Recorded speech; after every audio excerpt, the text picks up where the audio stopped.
love to tell you about my next guest. I found her on TikTok. There I am, minding my own business, doing my online dating profile reviews. Again, yes, I've restarted that. And if you're interested in receiving that, check the link in the episode notes so you could submit your profile for online dating profile review. Anyway, there I am, minding my own business. And suddenly, this woman, this 29-year-old woman living in Austin, Texas, has a video of her going through a chart about, is it a situationship or is it a relationship? And I'm watching the rest of her content, and it was just really amazing. And I said, I have to have you on the Ask a Matchmaker podcast. I want to learn more about this charting. And it turns out that she's actually works in digital marketing for a software company in Texas. She's not a full-time content creator, but she found this as a way to help herself and her friends declutter their dating experiences. And it's just brilliant. Can't wait for you to learn more about Charlotte. Charlotte Orn, welcome to the Ask a Matchmaker podcast. Thank you for having me. I'm so excited to be here this evening. So I discovered you on TikTok.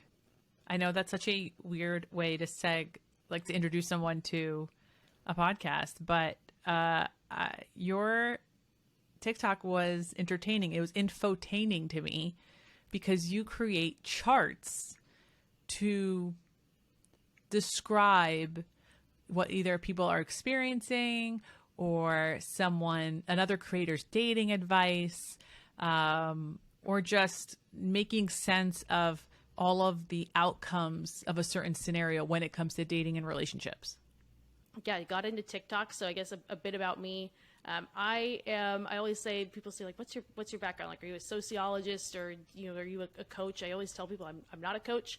And I'm in no way a coach. I say I'm a chartist, I guess, like artist, chartist. But I do have a background in digital marketing. So day-to-day basis, I'm making, reporting, presentations, but really got into making dating relationship charts because I had one of those like brunch table arguments with girlfriends about what is the talking stage, what isn't it.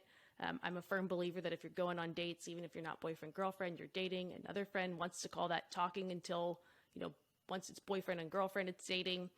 So like a normal, sane person, I took to TikTok, I drew a chart and I said, no, this is the talking stage.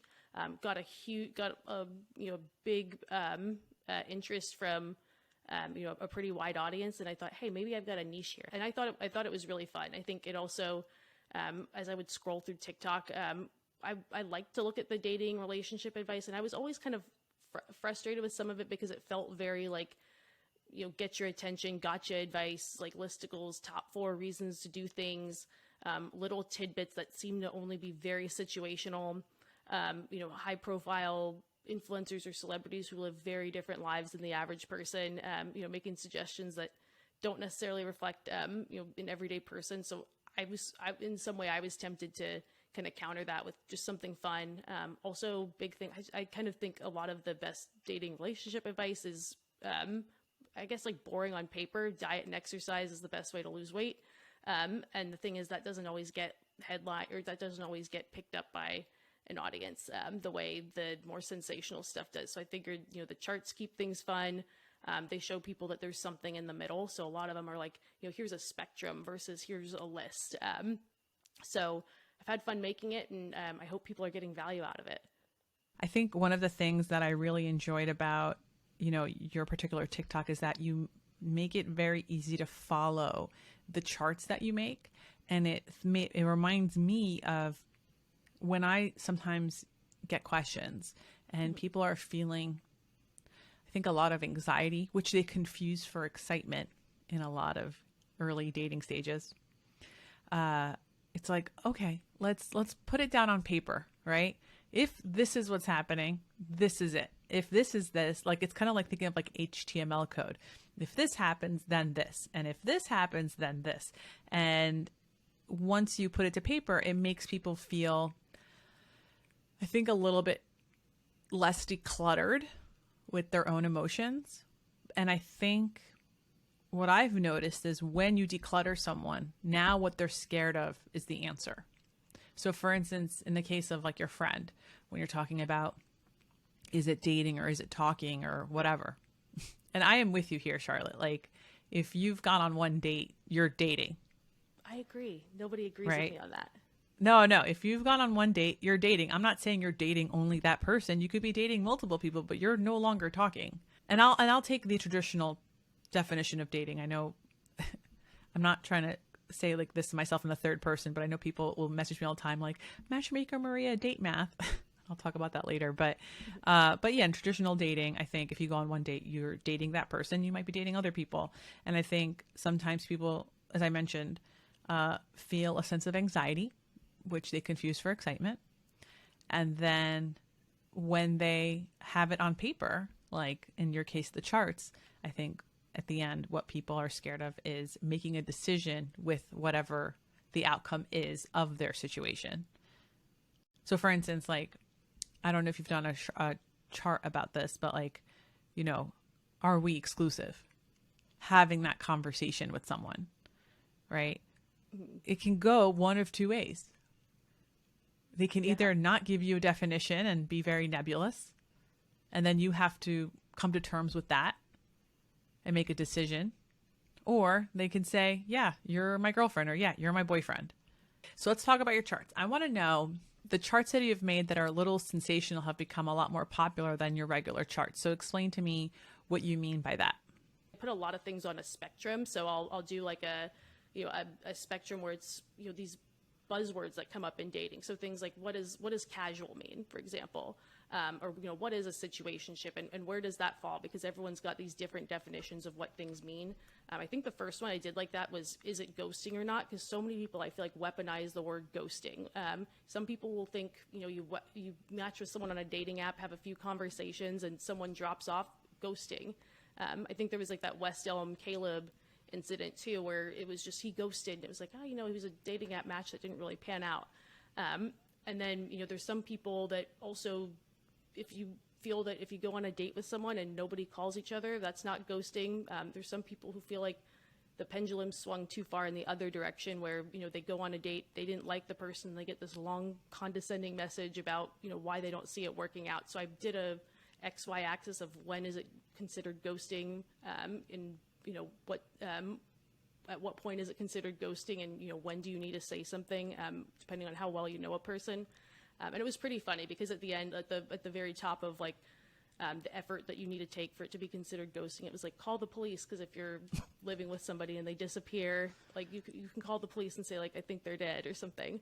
So I made it really fun. I've definitely been there. Yeah, I integrated like a lot of humor into it, and I always do that. Like I try to keep it fun. I think I did another one that people really liked, where it was like casual on a spectrum, with one end of the spectrum being one night stand and the very end of the spectrum being the most situationship of situationships, like everything but the title. So if someone tells you they want something casual, what's that version of casual? So one of your charts is why you shouldn't ask someone what they're looking for on a first date. Yes. Tell me more about that. Yeah, the idea, you see a lot of people on first dates, or just maybe before that first date takes place on the app, saying, hey, what are you looking for? And it's a loaded question. I think a lot of people will give you the same answer too. I'm looking for a relationship with the right person, basically. And some person's version of that is, I'm interviewing people to be my boyfriend, basically, to be my significant other. And they say that because they don't want to feel boxed into somebody that they might not like. And then there's some people whose version of that is, if the best person in the world comes along. Like, I don't want to like close the door for Mila Kunis or Margot Robbie if she shows up, but at the same time, I'm in no rush. And so everyone will give you the same answer. So I think just asking that on a first date before anybody knows anybody, it can be a loaded question. I think there's a lot of other questions that show, not tell. Just to add to what you're saying too, like someone could say, I'm looking for a serious relationship. And I think people take that so personally, right? Because I will have people ask me on Wednesdays, well, they said they're looking for a relationship, but they didn't want to go on a second date with me. And it's like, well, that doesn't mean they're not looking for a serious relationship. They're not looking for a serious relationship with you. Yeah. Like the only way to get into a relationship is to date. Yeah. So Charlotte, as I mentioned before, like you're not necessarily a dating expert. You provide infotainment on the dating spectrum based on what you're consuming as a person that might be on the end of dating TikTok. Yes. So what do you think of, like, I don't know about your feed. Like, I don't know about your algorithm, but my algorithm does not think I'm single. So I don't see a lot of dating things. Oh my gosh. But I know I'll see that, like, I'll see, people send me videos and I'm like, I wonder, so what is your algorithm like? Like, do you get a lot of single stuff? Oh my gosh, I get a lot of dating, and I think I get more of it now that I've been making content in this space, and I tend to follow other people who are actively making content in it. I remember the first time I really was seeing it. I remember West Elm Caleb. So tell us what West Elm. Some people might not know who West Elm Caleb is. They might think you're talking about just they might think you're talking about like a nude table by West Elm. So what is West Elm Caleb? So, and I don't know how I picked up on it. I mean, I'm in Austin, and we were hearing about it here. It was a whole thing, big viral TikTok thing. It was this guy, I think he was in his mid-20s, in New York, was a designer for West Elm, Named corporate Caleb. office. Yeah, named Caleb, was on Bumble. There's a lot of people that are on TikTok that will, do date. They talk about their personal dating life. Like mine's more objective, but there's some people, I'm wearing this to the date. They come on and tell date story recaps and share nicknames of people that they went on dates with. And one girl who did that was, hey, I'm so excited. This guy's tall. He's works for West Elm or something, talking about the date she was so excited for. And someone comments, oh, is it Caleb from West Elm? Like West Elm Caleb. And all these girls realize, like, we've been matching with the same guy. And I think he said overpromised and underdelivered in a lot of ways, just, saying he wanted something more serious than he did, making playlists. And I do think, I did believe, like, I didn't think he did anything wrong. Like, I think people really just went for the throat with him, because he was, matching with a lot of girls. He wasn't very attractive guy, but kind of saying the same things and leading people to believe they were special. And you do see that with dating. I don't think he, I don't think he went out of his way to be any like crazy dishonest, but just the like overblown, fascination with this just across TikTok was something where it was like, that was where I first really started to see like the dating stories. When the West Elm Caleb thing happened earlier this year, I think I was talking to Jared Freed. And yeah, that's right. And what was interesting in hearing his perspective is, one, I remember him just being like, I think both of us were just kind of like shocked by how much content. Like, I don't see a lot of dating content because I've taught my algorithm to give me other things. I like to learn more about like art history and linguistic history and psychology history and all that stuff, not single content, because I make single content. I make dating content all day, right? And it was so overwhelming to see how much content was being made about this man. And I remember my first thought was like, I bet you he's tall, because I think a lot of women excuse things when a guy is over a certain height. And so like the red flags are just completely ignored. But also, his method of like, I'll just copy and paste what works.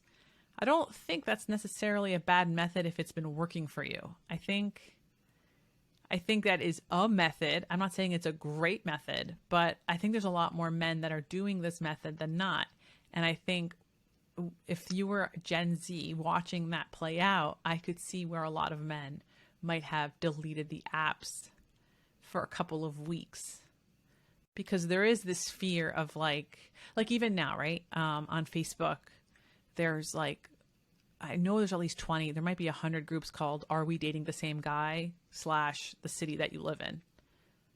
Yep, those exist. I was on a podcast. I didn't realize they'd were for the Atlanta one, but I was on a podcast with two women who ran theirs for their city. So that was interesting. I know some men who have been on the one for their own city, kind of just out of the blue, where it was like, what did I do? Like someone they hadn't really made a date with. Those can be some interesting groups for sure.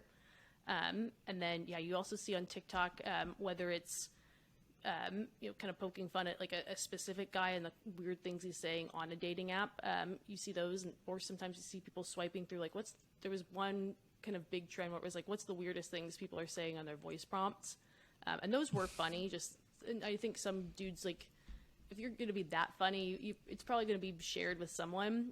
But there were some where it was just, the guy's picture, the guy's prompts, and it would be like sometimes for the littlest things. So that always made me feel uneasy. I don't do that with my content at all. And I think that was one of the reasons I like to make the content that I make, where it's like, let's get the dating content away from that. One of your favorite charts or two of your favorite charts? Yeah. I also feel like there's a lot of confusion right now about like what it means to be casual. Like so many questions that I receive are about like, well, I have a friends with benefits situation. How do I turn that into something more? So tell me, do you have a chart for this?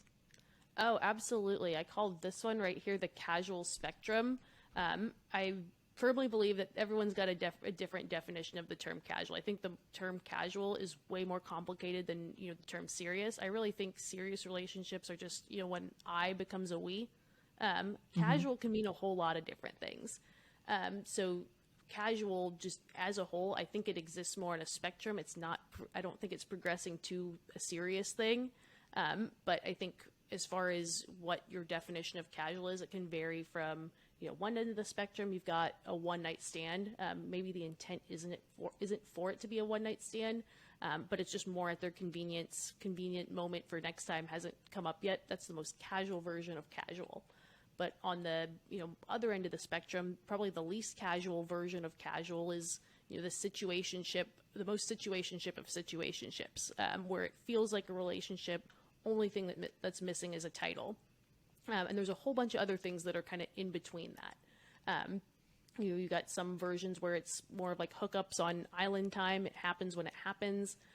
You've got a version where it's, you're hanging out in public. I put that one as hangout pals. Hang out in public and private, some ways that resemble a real date, might be in a similar friend group. I think that's kind of smack dab in the middle.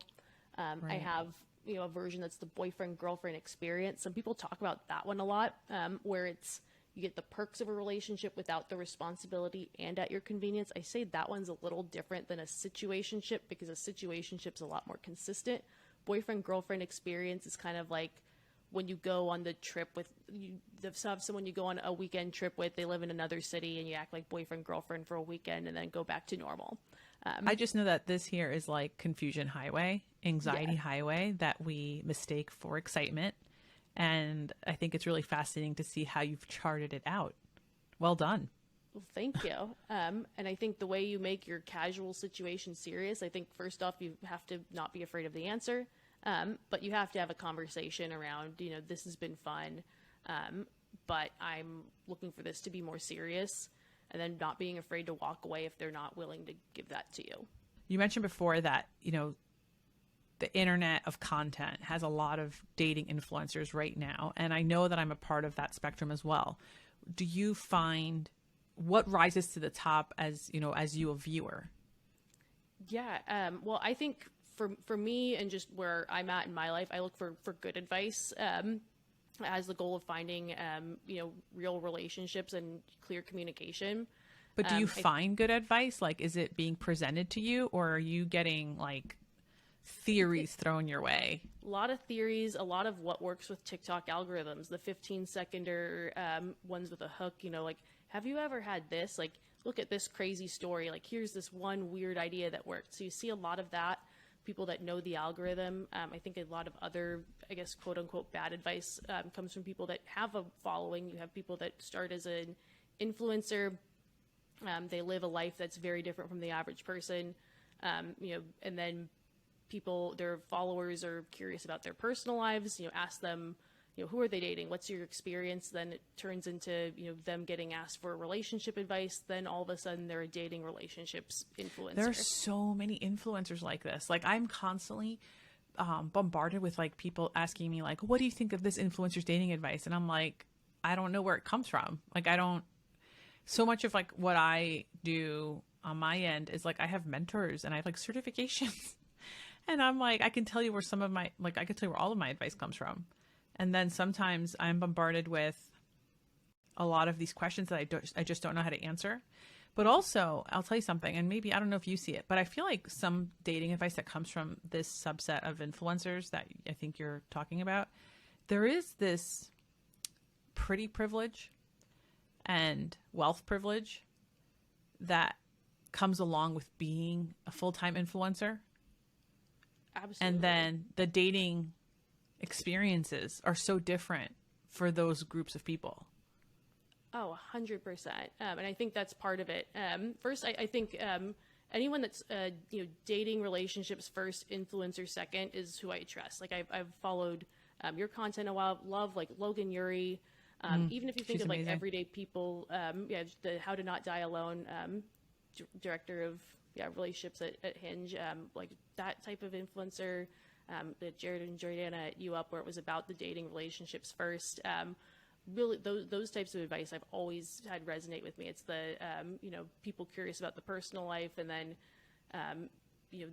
then becoming dating relationship influencers. So yeah, there's the privilege. It's even just the little things like being on Raya, or like having access to connections to these parties or events that the average person wouldn't have. People that are in their social circles that just don't ring true in everyday life for like the average person, or even just suggesting like just go on the date can be such a drop in the bucket for some people versus other people. It's like, what's a good low cost date, or like trying to budget dating, like that kind of thing.